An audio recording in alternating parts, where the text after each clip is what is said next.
10 days before the zombie apocalypse broke out, I had just won the grand lottery jackpot.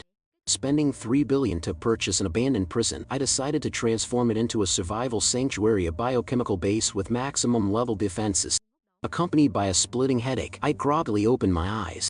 Seeing the familiar surroundings before me, I jumped out of bed in a panic, gasping for air. My eyes wide, clutching my head in shock, muttering to myself, wait, didn't I die in the zombie type? Why am I back here? Is it possible? I've been reborn? Unable to believe it, I hurriedly grabbed my phone. The time displayed on the screen was July 20, 2035. Exactly 11 days before the outbreak and only 10 minutes since I had received my lottery winnings. Recalling my past life, after receiving the money, I had squandered it on luxury cars and a mansion. I even withdrew the remaining cash and piled it in my living room like a mountain of gold, indulging in an extravagant lifestyle every day. But that period of ostentation lasted exactly 10 days before the zombie pandemic exploded. Human order completely collapsed into chaos. Because I couldn't bear to leave my mountain of cash behind, I was eventually torn apart by zombies, ending my short and pathetic life. Me clenching my fists, my gaze turning cold, hissing every word in this life. I will absolutely not allow myself to make those stupid mistakes again. Quickly snapping out of the shock and joy of rebirth, I began to strategize for the upcoming doomsday. From my memories of my previous life, I remembered clearly the zombie virus leaked from a biochemical laboratory on the outskirts of the city. Upon leaking, it rapidly spread globally. Initially, the virus was airborne.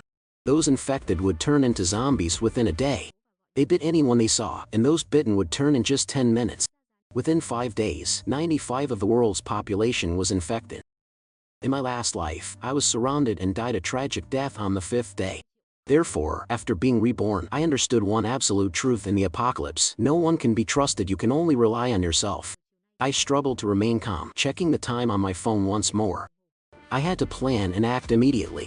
The 3 most vital things after the outbreak were adequate food, clean water, and a fortified defensive base. Without one of these 3, death was certain. I quickly pieced together my fragmented memories. Me stroking my chin, muttering with a spark of hope in my eyes, I vaguely remember an abandoned prison on the outskirts for sale. Because the price was too high and the design was impractical, it hasn't sold for over a year. When it comes to durability, no place is safer than a prison. I immediately found the number and called the seller. The seller, a dry, decisive tone over the phone: my price is $50 million, and I won't drop a single cent. Kid, me responding immediately, my voice firm and without hesitation: deal. I'll take it. Meet me at 1 p.m. today at the prison gate. I'll be on time. After hanging up, I checked my watch. There was less than an hour left. Without a second thought, I hailed a taxi to the abandoned prison. To avoid tedious procedural red tape, I transferred the $50 million directly to the seller's account beforehand. When I arrived, the seller was already there. Seeing how young I was, he looked surprised to see me waiting at the gate. The seller eyebrows raised, a half smirk as he appraised me from head to toe. Well, I didn't expect someone as young as you'd have that much cash. Admirable. I didn't bother to explain, merely nodding coldly for him to open the gate. He silently took out the keys and opened the heavy iron doors. I went inside and conducted a thorough inspection. This prison was massive, with hundreds of cells, more than enough to house thousands. There was also a dining hall spanning hundreds of square meters, multiple offices, and an outdoor activity area covering over 1,000 meters. This massive space was enough for me to stockpile food and water for decades. The walls were built with brick, cement, and ultra-thick steel cores, which, combined with the solid black iron gate, pushed its defensive capabilities to a new level. Finally, I took out the inventory list and finalized the deal with the seller. Everything here, including all assets within the prison, belonged to me. The seller, after signing the contract, looking at me with a mix of suspicion and irony, patting my shoulders: since you were so straightforward, I'll consider us friends and give it to you cheap. I hope you use this for a profitable business, don't go bankrupt. After the payment was settled, he turned and walked away. I stood with my arms crossed, watching his retreating figure. Me curling my lip into a cold sneer: keep laughing, you fool. When the end of the world hits, you'll be so terrified you'll wet your pants. Despite successfully purchasing the prison, I didn't feel excited. I knew this wasn't enough. When the apocalypse happened, the number of zombies would be staggering. In this city alone, there would be millions. This prison could currently hold back a few thousand, but if tens of thousands were more attacked at once, I would surely die. I needed to continue reinforcing the place. I pulled out my phone: 3:00 p.m. July 20, 2035. Only 10 days and 18 hours left. A sense of urgency suffocated me. My bank account originally held 300 million. After buying the prison, I still had 250 million. This massive fortune was enough to fully equip my personal doomsday fortress. I accessed a major e-commerce site and began a frantic shopping spree. First, I bought 3,000 tons of cement, 5,000 tons of granite, and 1,000 tons of steel. Because I bought in bulk, the supplier gave me a massive discount totaling only 5 million. I plan to use these materials to raise the perimeter walls to over 10 meters, then install barriers and connect high-voltage electric fencing. With such a defense, as long as I didn't seek out death or stupidly open the gate, I could withstand tens of thousands of zombies. However, I couldn't handle this massive workload alone. I went straight to a construction site and flashed my cash to hire a professional crew for 5 million, demanding they finish within exactly 5 days. The foreman was a balding, obese, middle-aged man. Seeing my willingness to spend, he became incredibly sycophanted. Foreman bowing and scraping, rubbing his hands together with a fawning smile. Rest assured, boss, when it comes to construction, my boys are pros. As long as the cash is ready, we'll handle everything else. Hearing his commitment, I felt somewhat relieved. With the construction handled, I needed to start stockpiling survival essentials. Once the virus spread, it wouldn't just turn humans into zombies, it would infect plants and animals too. The water supply would also be heavily contaminated by chemicals. Looking at the 240 million remaining on my card, I didn't hesitate to head to a car rental company and lease a large off-road vehicle. After the outbreak, it was unlikely anyone at that company would still be alive, so I didn't care about when I'd return it. Driving the SUV to a wholesale market, I began gathering everything. I ordered a massive amount of food: wheat, rice, peanuts, corn, sorghum, sweet potatoes, any agricultural product I could think of. I bought in bulk 300,000 pounds of each. For meats: pork, lamb, chicken, duck, I bought 100,000 pounds each. Fruits were 50,000 pounds each, and green vegetables were 10,000 pounds. I even hoarded countless seeds. To preserve this massive volume, I hired another professional team to rush the construction of a cold storage warehouse in the basement. This warehouse used the most advanced technology, capable of keeping goods fresh for decades. I didn't stop there. I bought out the entire stock of a large supermarket: snacks, canned fruits, canned meats, and endless instant noodles. Certainly enough to last until I was old. Thinking about the poison water supply, I immediately ordered 100,000 cases of small bottled water and 10,000 cases of the large jugs. The total cost was around 50 million. People watching might think I was insane. How could I eat all that? Did I intend to be some holy mother saving humanity? Absolutely not. I had no interest in being a hero. The reason I stockpiled so much, besides survival, was because of a terrifying secret that would only be revealed on the 3rd day of the apocalypse. I feared the end, but because of this secret, I was also somewhat looking forward to it. My inner state was extremely conflicted. The next afternoon, the food started arriving. Soon, hundreds of large trucks formed a long line in front of the prison. The scale was so large it caught the attention of local authorities. They sent officers to investigate.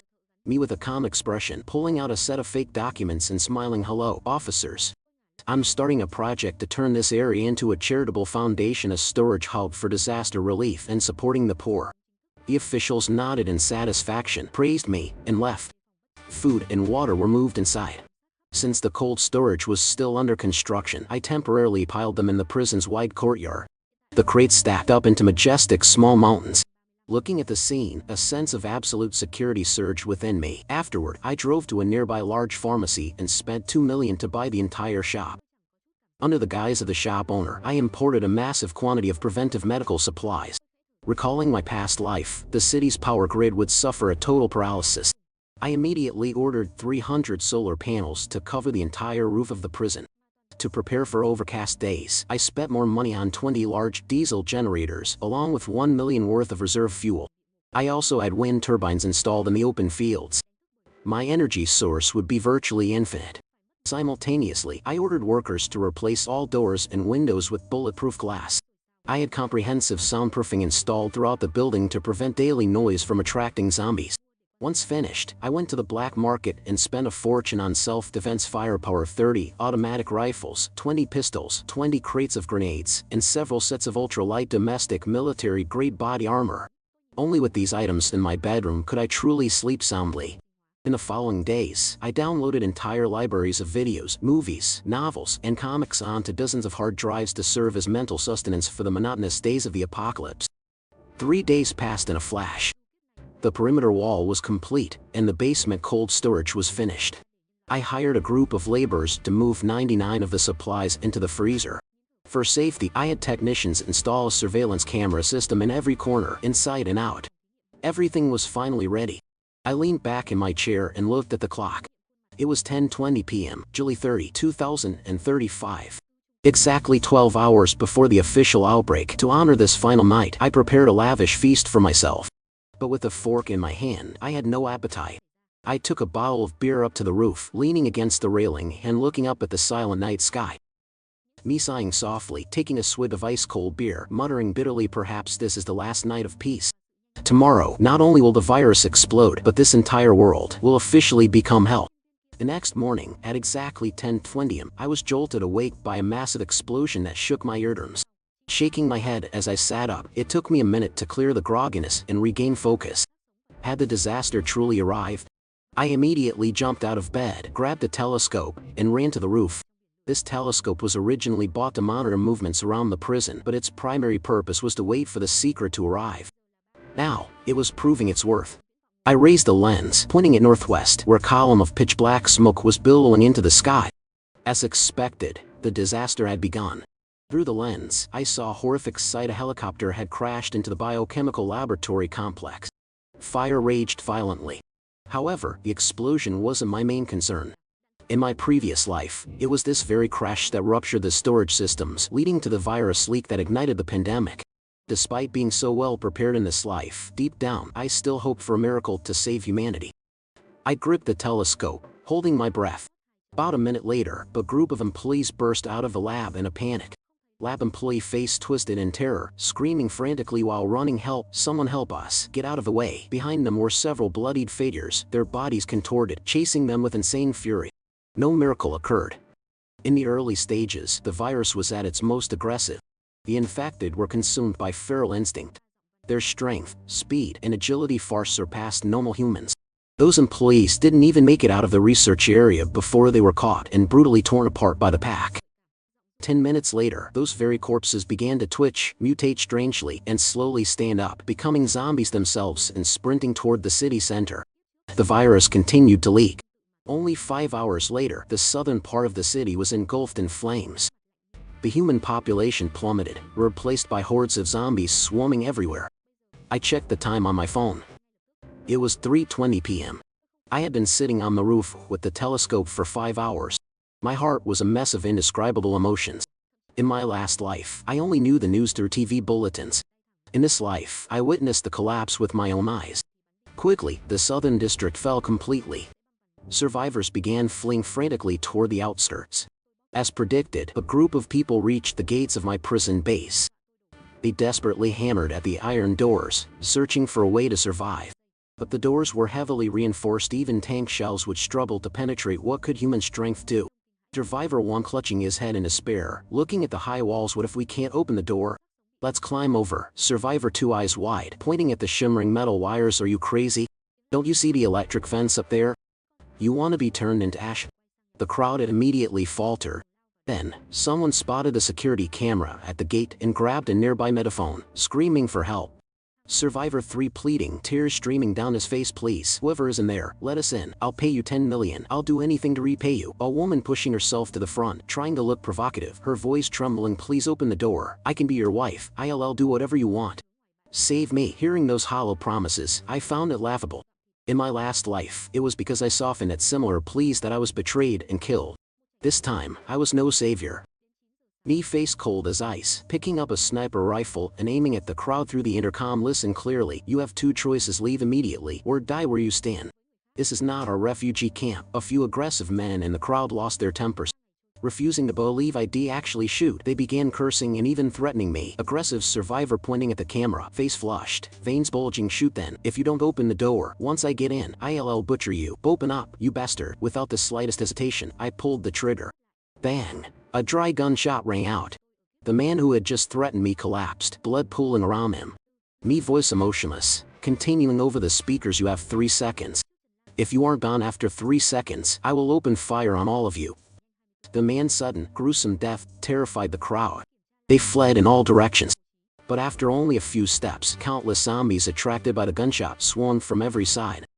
The survivors were quickly devoured by the hungry ghouls. Piercing screams tore through the air. After tearing their victims apart, the zombies turned their sights on the prison gate. They slammed into the doors and clawed at the walls. A few tried to climb and were instantly zapped into charred remains by the high-voltage current. Thousands of zombies attacked continuously for hours, but they couldn't even scratch the paint on my fortress. Eventually, they were distracted by the sounds of other fleeing groups in the distance and slowly drifted away. At this, I exhaled, letting my guard down. That evening, I leisurely set up a grill in the prison yard and treated myself to a charred lamb leg. Gnawing on the meat and drinking cold beer while listening to the roars of zombies outside and watching the glow of the burning city, it was a truly insane and unique experience. By 9:00 on the next day, I woke up in a state of relaxation. The city had fallen completely. There wasn't a single survivor left on the streets, only zombies wandering everywhere. To others, this was hell. To me, it was an absolute paradise. 3 days passed, everything was moving too fast. The loss of life, power, and water, it all happened a day earlier than in my previous life. At my rebirth caused a butterfly effect, accelerating the disaster. If time had sped up, would the secret arrive sooner too? That thought made my heart tighten. That secret was closely tied to my tragic death in my previous life and a person I once considered most important, Tran Lan. On the night of the 4th day, at 11:05 p.m., I took my binoculars to the roof. Comparing it to my memory, Tran Lan had appeared at 11:00 p.m. on August 2nd in the last life.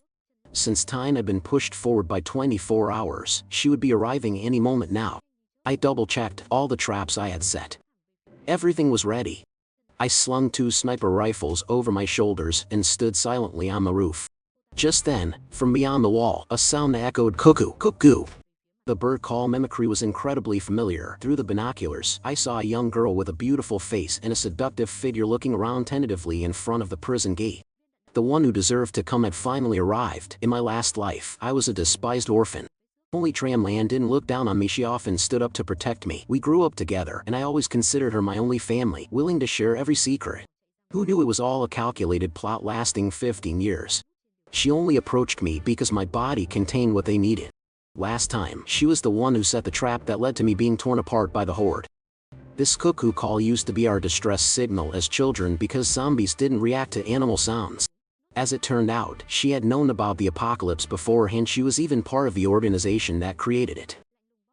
Recalling how naively I had trusted her, I tightened my grip on the gun. Me closing my eyes for a second, adjusting my breath, then putting on a fake, excited smile. All right, the play begins. Let's see who the prey is in this life. Tran Lan was very sharp. One slip up and she sensed something was wrong. I took the remote and pressed a button. The heavy iron gate slowly groaned open. Tran Lan stood outside, observing carefully for a long time, only creeping in once she confirmed there was no danger. I watched her step into the trap I had laid, my heart pounding with exhilaration. In the last life you ruined me. In this life, I'll let you taste being led to the slaughter. However, just one step away from the center of the trap, Tran Lan abruptly stopped. Like a flash, she pulled a pistol from behind her back and aimed it straight at me on the roof. Tran Lan, eyes sharp and cold, her lip curling into a cruel smirk. "Die, you idiot!" Bang! She pulled the trigger too fast for me to raise my rifle in time. A bullet tore through the air toward my face. This woman was indeed treacherous. She thought she had won, but how could I not have anticipated this? The bullet slammed into the transparent bulletproof glass I had secretly installed earlier, ricocheting off without leaving so much as a scratch. Tran Lan froze, her eyes wide with shock. She clearly didn't expect me to be so well guarded. Sensing the situation was turning against her, she turned to flee back through the gate. Me laughing coldly, my finger pressing 2 buttons on the remote in quick succession. "Once you're in, don't dream of escaping." Crash! The iron gate behind her slammed shut. Simultaneously, from the high ceiling, a reinforced steel cage dropped straight down, locking Tran Lan inside. I didn't stop there. I leveled my sniper rifle and coldly pulled the trigger twice. Bang! Bang! 2 bullets pierced through Tran Lan's thighs, shattering her legs. I had to be cautious with a snake-like woman like her. Thanks to days of relentless practice in the prison, my shooting was pinpoint accurate.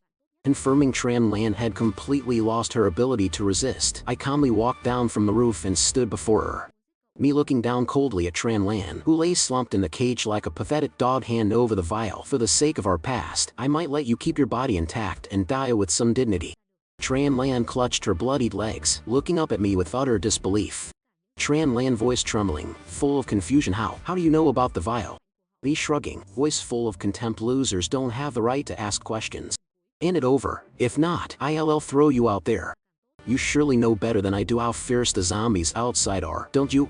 Hearing my threat, Tran Lan's face turned deathly pale and a flash of extreme terror appeared in her eyes, but then she suddenly burst into a desolate laugh. Tran Lan coughing out blood while laughing bitterly. Haha, I thought you knew everything. Turns out, you still don't know the true final effect of drug 10. Seems I haven't completely failed. Hearing her, my mind tense. The organization behind Tran Lan was certainly not simple. Otherwise, how could an 8-year-old girl have orchestrated such a horrific 15-year plan? If she had tracking and communication devices, revealing my rebirth would bring the pursuit of a massive power. Just then, Tran Lan's demeanor shifted. Tran Lan, eyes dropping, her voice carrying a hint of sorrow. Xiao Bai, actually, I don't know what the final effect of drug 10 is either. All these years, I've just been a puppet following orders. They injected poison into me. If I didn't comply, I would have died long ago. I always considered you my best friend, but I had no choice. She coughed lightly, gasping for air before continuing. I'm not saying this to ask for forgiveness. I lied to you. I tried to kill you. Saying it just makes me feel lighter. I have remote monitoring devices implanted in me. They already know everything that happened here. In 3 days, they will send people. Their power is far beyond your imagination. Staying in this base is certain death. Trust me one last time. Take this vial, leave here quickly, and hide as far away as possible. After speaking, she tossed a small vial toward the edge of the cage. Before I could react, Tran Lan pulled another hidden pistol and pressed it to her temple. Tran Lan, tears streaming down, closing her eyes. Goodbye, Xiao Bai. Bang! Tran Lan committed suicide right in front of me. Fresh blood splattered onto the floor. This was perhaps her way of keeping her final shred of dignity. I knew her final warnings were sincere. But forgiveness? Never. We were inherently sworn enemies. Looking at Tran Lan's body, a sense of extreme danger rose within me. How terrifying was the person behind her? But leave this fortress to run? In their dreams, going out there now was a death sentence. Here, at least I had walls of bronze and iron. Furthermore, if I successfully merged with Drug 10 and gained the power to control zombies, maybe I would be the ultimate winner. After incinerating Tran Lan's body, I locked the prison doors tight and activated the highest level of defensive systems. Once finished, I didn't rush to merge with Drug 10 immediately. Instead, I went to the sofa and opened an ice-cold, steaming beer. Me tilting my head back to take 3 large gulps, exhaling a refreshing breath. Every sip of this beer isn't just to quench thirst, it's the end of a grudge. The debt between Tran Lan and me is finally settled. Setting the empty bottle on the table, I returned to my bedroom to prepare for the drug fusion. This room was the most fortified core of the entire base. Because I didn't know what would happen to my body when I consumed this, I had to ensure absolute safety. After activating the room's magnetic lock mode, I carefully took out the Drug 10 vial. The instructions were simple: open and drink directly. As soon as I popped the cap, a strange, rich scent wafted out, making me feel slightly dazed. Without hesitating, I downed it in one gulp and sat cross-legged on the bed to wait for the reaction. Exactly 18 minutes and 32 seconds after drinking, my body began to burn. The blood in my veins felt like it was boiling, surging violently. In contrast, my mind became clearer and more lucid than ever before. By the 30-minute and 57-second mark, the burning sensation faded. The fusion was a success. I felt my brain was incredibly sharp. Unable to wait, I grabbed an IQ testing device to measure the results. Me looking at the result on the screen, eyes wide in shock. My God, an IQ of 280. To put it in perspective, Einstein was only 160 and Da Vinci was 230. And yet I've reached 280. This was just a preliminary, unprofessional test. I felt my actual index might be even higher. Beyond intellect, my strength and speed had also improved significantly. I walked out to the courtyard and approached a block of material weighing over 800 pounds, about 400 kg. With just one hand, I easily lifted it into the air. Switching to a speed test, with a single push of my legs, I blurred across the ground, covering dozens of meters like a gust of wind. Strength and speed far beyond human limits. However, I knew these were just the most basic changes. The greatest effect of Drug 10 was using mental power to control zombies. Excited, I ran to the roof, looked down at a zombie wandering outside the wall, and focused my mind, issuing a command: turn around. However, the monster had no reaction. I tried with over a dozen others, the result was still zero. Me stroking my chin and thought, muttering, it seems this control ability has a distance limit. I need to get closer to them. No sooner said than done. I took a slab of raw meat and threw it in front of the prison gate, closing the first layer of defense and firing shots into the air to create noise. Soon, harsh roars rang out, and dozens of zombies were attracted, slamming into the gate. I took a deep breath and slightly opened the door to let the zombies into the isolated buffer zone. I started trying to control them from a distance of 100 meters. Failure. 99 meters. Failure.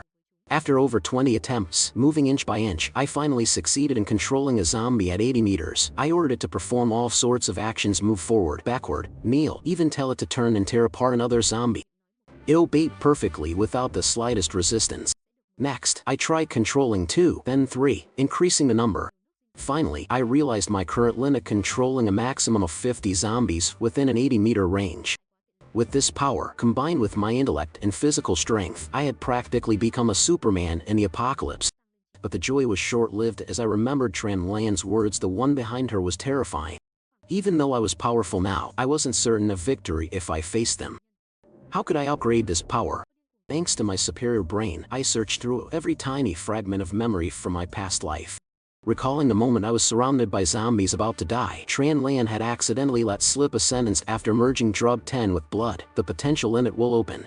The way to increase strength is incredibly simple. The more strength nutrient water you drink, the more your control will increase. I didn't know which mad scientist had invented this bizarre mechanism, but it was too convenient for me. I immediately ran to the warehouse, took out a bottle of nutrient water, and downed it. Sure enough, the control distance immediately increased to 90 meters, and the count rose to 100. Overjoyed, I downed a second bottle. The distance rose to 100 meters, the count to 150. Growth was exponential. Over the next 3 days, I frantically chugged 200 bottles of nutrient water.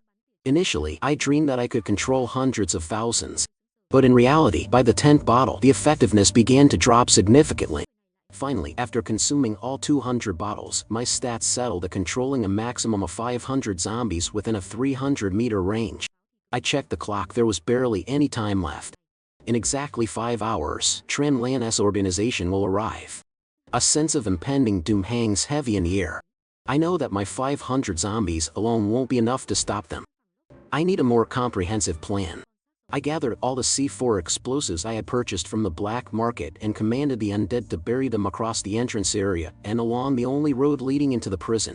The remaining explosives were concentrated beneath the central square, rigged to form a super bomb. I also established several perfect sniper vantage points and upgraded my bedroom as core defense system to the highest global standards. Exactly midnight. Boom! A deafening explosion rocked the gates. They had arrived. I grabbed my sniper rifle and sprinted to the roof, peering through the binoculars. The sight that met my eyes left me stunned. It was no wonder Tran Lan had called her organization terrifying. They hadn't just brought men, they had deployed tanks, and not just ordinary ones, but 5 massive behemoths. These weren't standard tanks, they were several times larger, clad in thick, impenetrable steel plating with gargantuan cannons. Faced with these monstrous war machines, the minefield I had laid outside was nothing more than a collection of toys. I triggered the detonators, but the series of explosions didn't even scratch their treads. The 5 super tanks surged forward with unstoppable momentum, flattening my first line of defense and grinding my 500 guardian zombies into a bloody pulp. The entire slaughter took less than 2 minutes. I trembled. Faced with such overwhelming firepower, staying on the roof would turn me into nothing more than target practice. Without a moment's hesitation, I turned and bolted toward my core fortress, the reinforced bedroom. As I ran, the rhythmic thwack-thwack of rotor blades tore through the air above. An attack helicopter was hovering directly over me. A voice roared through a megaphone, dripping with arrogance: surrender or die. I'll give you 5 minutes to think. If you don't walk out, I'll level this place. Surrender? In their dreams, I knew full well that falling into their hands would be a fate worse than death. Seeing my defiance, the man in the helicopter grew enraged and opened fire with a heavy machine gun. Thanks to the 200 bottles of nutritional supplements I had consumed, my speed and reflexes had reached superhuman levels. I moved like a ghost, weaving through the dense hail of bullets and successfully diving into the core fortress, locking the heavy door behind me. Outside, the prison's massive perimeter wall finally collapsed under the weight of the tanks. Armed soldiers poured in, completely surrounding the central area. Through the surveillance monitors, I saw a man with a hideously scarred, mangled face step down from the command tank. Scarface spat on the ground and pointed a finger at my fortress, cursing, "You little brat, you've been hiding in this hole living the high life, haven't you? You've got better food than we do. I'm going to drag you out and hack you into 100 pieces." He ranted for 5 straight minutes. Inside, I was tense but also found it darkly humorous. Their vision was so narrow they were already green with envy just seeing this prison. If they knew that underground I had a cold storage vault filled with enough food to last decades, they'd probably cough up blood in rage. Scarface finally lost his patience and roared, "5 minutes is up. You chose the hard way. All units, load high explosive shells, blast that bunker to hell." Boom, boom, boom. Powerful shells slammed directly into the outer shell of my fortress. However, this room had been reinforced with the world's most advanced anti-ballistic and shock-absorbing materials, costing me nearly 10 billion VND. These shells couldn't even make it budge. It was time to counterattack. I slammed my fist onto the control button for the super bomb buried deep under the square. Crack, boom, a blinding explosion tore the night apart. A pillar of fire and smoke rose dozens of meters into the sky. The shockwave leveled the entire central courtyard in an instant. All 5 super tanks were tossed aside, exploding into giant fireballs. The surrounding soldiers were crushed by the pressure, leaving no intact remains. It was a scene of pure, unadulterated hell. Seeing such terrifying retaliatory fire, the pilot of the attack helicopter panicked, banking the bird hard to flee as fast as possible without looking back. Once the dust settled, I opened the fortress door and stepped out. Amidst the ruins, I found Scarface still clinging to life. His lower body had been shredded by the blast, both his legs were gone. Scarface, his face masked in blood and grime, stared at me in horror. How is this possible? The file said you only won 3 billion in the lottery. How could 3 billion buy this level of high-grade defense? We calculated everything. I walked over and stepped on his shoulder, looking down with cold contempt. You thought you could outsmart me with that brain of yours? You live in the 21st century, and you don't know about something called installment plans? I bought the prison for 50 million, but I took out massive loans and mortgaged everything to buy tens of billions worth of materials on credit. This fortress alone cost nearly 10 billion. Now, tell me, what is the final effect of Serum 10? Speak, and I'll give you a quick death. Scarface grit his teeth, trying to act tough. You want to know the final effect? You are not worthy. I won't say a word, even if I die. I nodded ruthlessly, pulling an iron hammer and a surgical scalpel from my belt. Very well. I'll reward your loyalty. I won't do much. I'll just crush every bone in your body, inch by inch, then slowly peel away your skin. Don't worry, I've learned how to keep you conscious through the whole process before I throw your bloody carcass to the zombies outside. Seeing the gleaming blade inches from his face, Scarface began to shake violently. His psychological defenses shattered completely. "No, stop," he stammered, tears and snot streaming down his face. "I'll talk. I'll tell you everything." Bam! A sniper shot whistled through the air from nowhere. Scarface's head exploded like a ripened melon, spraying blood and brains across my boots. He died with his eyes wide, frozen in terror. A cold sweat broke out over my body as I lunged for cover. The shot was too sudden. I was completely off guard. If that bullet had been aimed at me, I would be dead. As I calmed down, rage flared within me. I was seconds away from solving the mystery of Serum 10, and someone had snatched it away. I carefully pulled out a telescope and looked in the direction of the shot. About 800 meters away, on the rooftop of a 30-story building, stood a figure holding a sniper rifle. The person seemed to know I was watching. They slowly removed their mask and flashed a sinister smile directly at me. It felt like a bucket of ice water had been poured over my head. How could it be her? I backed away, blinking rapidly, unable to believe my eyes. It can't be. That's Tran Lan. I had clearly seen Tran Lan commit suicide right in front of me. I had personally thrown her body into the incinerator and turned it to ash. How could she be alive? Or was this a twin sister? Just then, a static-filled crackle came from the radio on Scarface's headless corpse. I approached, searched his pockets, and found a long-range communication device. The screen displayed the face of the woman on the rooftop. She looked identical to Tran Lan, but her tone and aura radiated a maturity and arrogance that were entirely different. The mysterious woman, the fake Tran Lan, giggled through the radio. Don't you desperately want to know the final effect of Serum 10? Within the next 24 hours, bring your body to the biochemical lab to find me. If you don't show up after 24 hours, you will automatically turn into a zombie. I snorted into the radio. You think you can trick me out of my hole so you can kill me? I am not that stupid. The mysterious woman spoke slowly, each word piercing my heart. Is that so? Then ask yourself, lately, as you've been drinking those bottles of nutritional supplements, have you felt dizzy? Blurred vision? Perhaps a sharp, sudden pang in your heart? My heart sank. She was right. In my frantic quest to increase my power, I had experienced those exact symptoms. I had lied to myself, calling it a side effect of the strengthening process. Now, I realized the truth was far more sinister. She continued triumphantly, curious why I know so much. Because I am the one who developed Serum 10. When your blood merges with the serum, the supplements do accelerate your evolution, but they carry a fatal side effect. Once the toxins reach a certain level, without my antidote, your nerves will erode, you'll lose your consciousness, and you will officially become a monster. The radio cut out with a sharp click. I stood amidst the rubble, feeling like a fool. There was no such thing as a free lunch in this world. I was backed into a corner with two choices: stay and turn into a mindless monster within 24 hours, or go to the lab. The chances of survival there were slim, but at least there was a glimmer of hope. Even if she was lying, I couldn't afford to gamble with my life. I had survived too much to end up as a soulless corpse.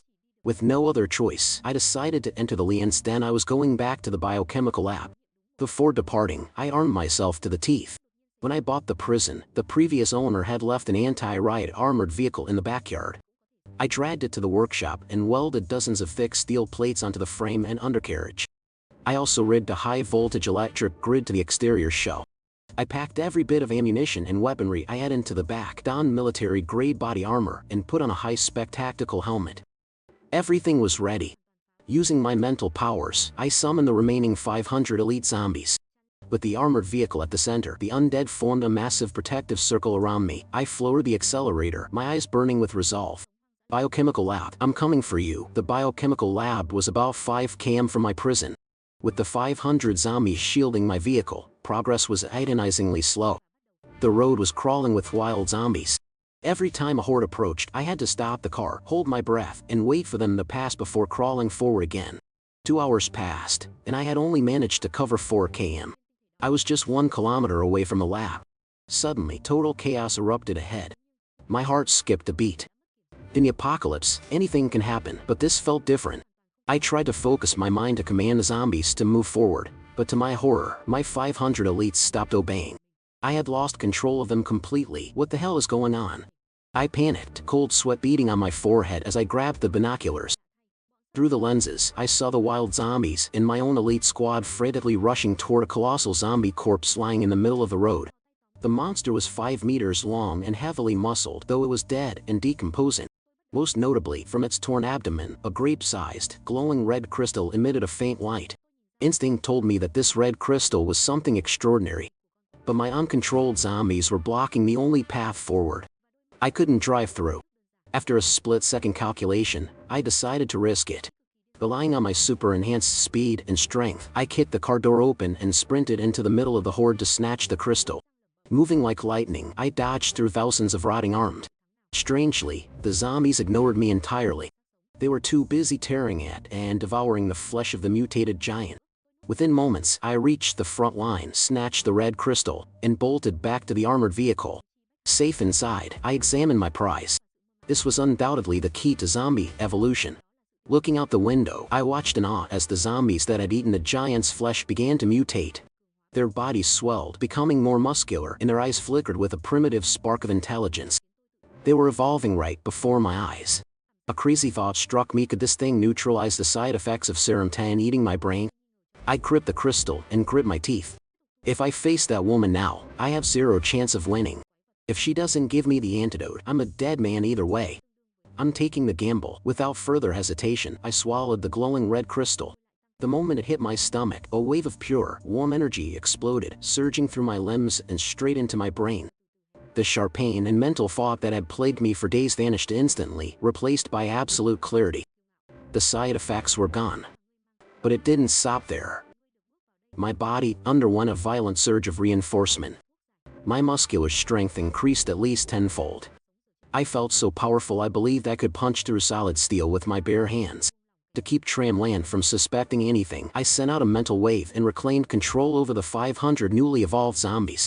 Having eaten the giant's flesh, these 500 now possessed armored skin and strength equivalent to 2,000 normal zombies. With this elite army, my chances of winning had just skyrocketed. Half an hour later, I drove up to the massive steel doors of the biochemical lab. As I stepped out, the doors slowly creaked open. The woman's cold, arrogant voice rang out from the loudspeakers. "Leave all your zombies outside," the original Tran Lan commanded. "You enter alone and do exactly as I say. Otherwise, don't dream of getting the antidote." She still believed I was suffering and dying from the side effects. I smirked inwardly, faking a staggered, weak gait as I obeyed to keep her guard down. However, as soon as I crossed the threshold slam, a heavy iron cage dropped from the ceiling, trapping me. The bars were as thick as a man's arm. The cage was attached to an automated pulley system, which began sliding me down a long, dark tunnel. Eventually, I reached the lowest level of the facility, level B58. The sight that met me made my blood run cold. Along the vast corridor were hundreds of giant glass tubes filled with nutrient solution. Inside each tube was a curling embryo. And the most horrific part, every single one of those women in the tubes looked exactly like Tran Lan. What is this? A human cloning facility? I thought, wide-eyed. I didn't think the organization's 2035 biotech was this insane. The cage stopped in a sterile lab at the end of the hall. A woman stepped slowly out of the shadows. She had Tran Lan's face, but there were fine lines at the corners of her eyes. Her gaze was sharp, seasoned, and filled with ambition. This was the original. The ones I had met before, including the one who killed herself, were just clones she had sent out. "Long time no see, Xiao Bai," the original Tran Lan said, smirking as she crossed her arms. "What is the final secret of Serum 10? I asked coldly. "What is her goal?" Thinking she had me completely under her thumb, she didn't hesitate to reveal her ambitions. "The final secret of Serum 10 is this," she said, spreading her arms wide with fanatical zeal. "Infused with your specific bloodline, it doesn't just grant infinite control over the undead, it can create a serum that completely neutralizes the zombie virus. I haven't perfected the antibody chain yet, but with your blood, it's only a matter of time." She stepped closer to the cage, holding a large needle. "Donate your blood, be my willing slave, and I will grant you the antidote to extend your life.